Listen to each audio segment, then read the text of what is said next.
Vamos ahora a información de fronteras, información internacional. Hay que hablar de lo que ocurre con el embargo estadounidense a Cuba, ya que esta semana diversos organismos internacionales se han pronunciado en contra de este embargo estadounidense. ¿Pero en qué consiste esta medida? Se lo explicamos. El embargo comercial, económico y financiero de Estados Unidos hacia Cuba fue impuesto sobre la venta de armas primero. Esto fue el 14 de marzo de 1958 durante el régimen dictatorial de Fulgencio Batista. Después, en 1960, en octubre, para ser más precisos, como respuesta a las expropiaciones de las compañías y propiedades de estadounidenses en la isla por parte de Fidel Castro, fue que se impuso ya como tal el embargo. En febrero de 1962, las medidas se endurecieron y las restricciones llegaron a ser casi totales, incluyendo alimentos y medicinas. En 1992, el embargo adquirió el carácter de ley con el propósito de mantener las sanciones contra la República de Cuba.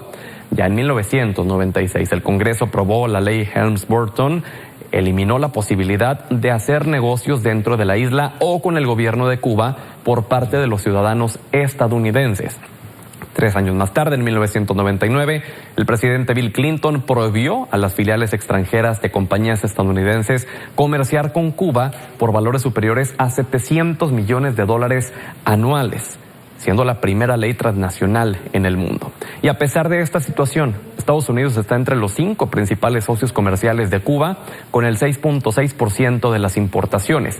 Es además el primer suministrador de productos agrícolas a Cuba, con el 96% del arroz y el 70% de los productos de carne avícola. Pero adentrémonos un poco más en el análisis de por qué se está dando en este momento el llamado a este embargo a Estados Unidos para que lo levante. Para ello tengo el gusto de saludar al doctor Carlos Steiser. Carlos, gracias por tu valioso tiempo como siempre. Por el contrario, Pedro, muchas gracias, encantado. Carlos, ayúdanos a entender esta situación.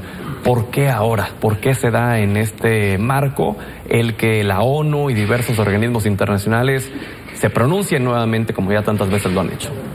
Bueno, tenemos que recordar que este año, el año 2021, es el número 29 que tiene Cuba de estar presentando una resolución en la ONU para que se evite el embargo, para que se quite el embargo. Absolutamente en todos los casos, con excepción nada más de uno, el 2020, ¿verdad? Pero en todos los casos, todos los países han votado a favor y solamente Estados Unidos e Israel han votado en contra. En 2016 se unió también Brasil. Con la política de apertura de Obama, en el año 2016, curiosamente, Estados Unidos e Israel no votan en contra, sino que se abstienen. Fue un gran logro, fue un triunfo para la política de Cuba en ese momento, pero en el 2017 Donald Trump le echó todo para atrás. Volvió otra vez al esquema anterior, todo lo que se había avanzado de apertura entre Estados Unidos y Cuba, pues fue para atrás. Biden promete en campaña volver a la política Obama. Sin embargo, en esta ocasión volvimos a ver las votaciones de Estados Unidos como lo hacían tradicionalmente Israel y Estados Unidos en contra, ¿verdad? Actualmente, ¿qué va a pasar? Bueno, pues yo no veo una situación muy diferente. Además, tenemos que entender algo. Una cosa es que la ONU pida unánimemente a Estados Unidos que quite el embargo, y otra cosa es que Estados Unidos lo pueda hacer. Legalmente no lo puede hacer. No lo pueden hacer legalmente. No, el único que lo puede hacer es el Congreso de Estados Unidos. Okay. Entonces, aquí viene una de esas partes donde decimos, bueno, entonces ya no entendí cuál es la labor de la ONU. Lo que pasa es que acordémonos que el mundo es anárquico, es decir, no tenemos un gobierno del mundo. La ONU hace un esfuerzo por conjuntar algunas opiniones y todo, pero no hay un gobierno que diga esto es lo que se hace y no me importa quién está metido en esto, lo va a hacer. Entonces, lo de la ONU son recomendaciones. Incluso si Biden decide hacerlo, tendría que contar con el Congreso. Exactamente. Y ahí estamos entrando en un problema muy serio, porque el Congreso, la mayor parte de la parte américo-cubana del Congreso está en manos de los republicanos. Y no creo que el señor Biden quiera ahorita enfrentarse a ese grupo, ¿verdad? ¿Obama qué hizo? Obama lo que hizo fue consiguió la apertura sin mover el embargo. Empezó a formular algunas leyes y reglas que permitían sacarle la vuelta al embargo. Por ejemplo, que las aerolíneas norteamericanas volaran a Cuba, que algunas empresas, tú leías ahorita muy bien, digo, muy oportuno, sobre el intercambio comercial. Eso antes de Obama no existía, era cero. Pero hoy por hoy, abrumadoramente, el intercambio comercial de Cuba, abrumadoramente son China y España. Eso es lo más curioso, ¿no? De hecho, era muy interesante al momento de estar haciendo la investigación para esta información, el ver cómo, por ejemplo, calculado en millones de dólares, en el 2002, 2003 era cero prácticamente en todo y después se iba aumentando. Durante los años de Barack Obama llegó como a 320 millones de dólares y demás en diversos productos y luego otra vez en descenso. Así es. De hecho, la política de Trump le hizo mucho daño porque quitó todo el avance, como decíamos, que había hecho Obama. La isla Cuba, el día de hoy, exporta 1.2 billones de dólares, importa 5.2 billones de dólares. O sea, tiene una pérdida de 4 billones de dólares al año. Y lo que exporta son cosas muy elementales, materias primas. De hecho, el primer producto de exportación de Cuba es tabaco. Ya, el azúcar también, ¿no? El azúcar, el tabaco y luego el azúcar. Y cuando ves qué es lo que importan, es absolutamente todo.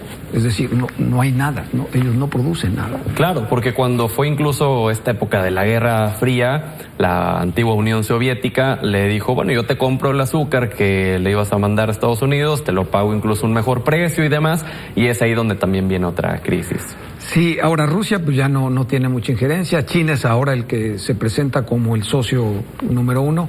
Hablando de geopolítica, China está interesado en Cuba, por supuesto que le interesa, pero desde el punto de vista comercial, no desde el punto de vista militar como lo hacía Rusia, ¿verdad? Claro, ahora, en estas leyes que promulgó el Congreso contra Cuba, decían que solamente se podían levantar las restricciones si Cuba adoptaba un régimen político democrático, y esto se ve poco factible que suceda.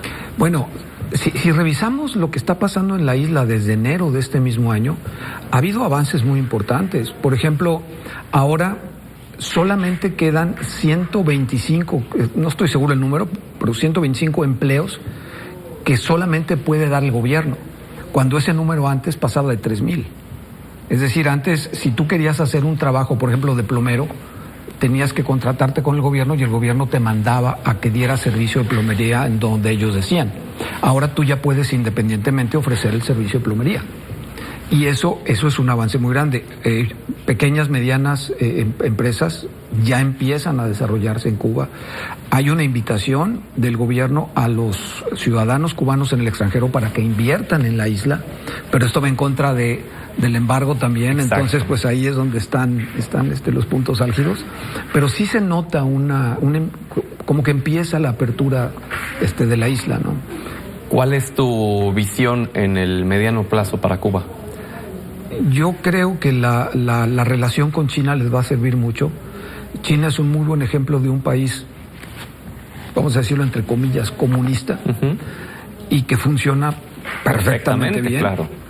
Y creo que, a diferencia de la relación entre Cuba y Rusia anterior, donde todo estaba basado en dominio militar, esta relación con China, que está basada en dominio comercial, puede resultar en una apertura de la isla y vamos a ver un futuro de la isla, yo creo que mucho más promisorio, ¿no?